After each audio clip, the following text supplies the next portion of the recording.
একটি গ্রামে দুজন মানুষ খুব পরিচিত ছিল। একজন ছিলেন শিক্ষিত ডাক্তার আর অন্যজন ছিলেন অশিক্ষিত কবিরাজ। ডাক্তার রোগীদের রোগ দেখে সঠিক ওষুধ দিতেন, কিন্তু কবিরাজ রোগ দেখার বদলে শুধু ঝাড়ফুঁক আর তাবিজ দিত। ডাক্তার বারবার গ্রামের মানুষকে বলতেন, শুধু তাবিজ আর ঝাড়ফুঁকে রোগ সারে না, সঠিক চিকিৎসা দরকার। কিন্তু গ্রামের বেশিরভাগ মানুষ তার কথা শুনত না, কারণ কবিরাজ সব সময় ধর্মের কথা বলে মানুষকে বোঝাত। তাই সবাই অসুখ হলেই তার কাছেই যেত। একদিন হঠাৎ পুরো গ্রামে ডায়রিয়া ছড়িয়ে পড়ল। গ্রামের মানুষ একের পর এক কবিরাজের কাছে গেল।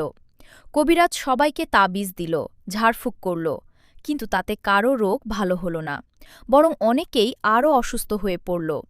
শেষে বাধ্য হয়ে গ্রামের লোকেরা ডাক্তারের কাছে গেল। ডাক্তার সবাইকে সঠিক ওষুধ আর পরিষ্কার পানি খাওয়ার পরামর্শ দিলেন। ধীরে ধীরে গ্রামের মানুষ সুস্থ হতে শুরু করল। কয়েকদিনের মধ্যেই ডায়রিয়া পুরো গ্রাম থেকে চলে গেল।